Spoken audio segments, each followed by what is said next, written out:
கிட்சாமி ஒரு ஹாய் சொல்லுங்க. அடுத்தது நாகரத்தினம். கொஞ்சம் இங்கே ஃபேஸ பாருங்க.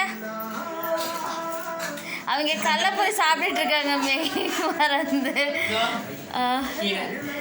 இது ஸ்ரீயா குட்டி, அது கைலாஷ் குட்டி, பின்னாடி பொறி பறக்க வந்தாரு அவரு.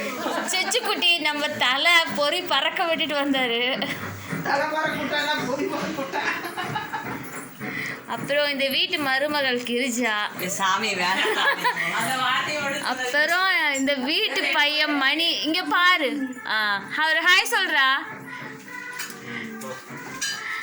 அதுக்கப்புறம் இந்த வீட்டில் யாரும் இன்ட்ரடியூஸ் பண்ணுறதுக்கு இல்லை. இப்போ லட்ச 2 வார்த்தை பேசுவார். ஓகேவா? அவ்வளோதானே.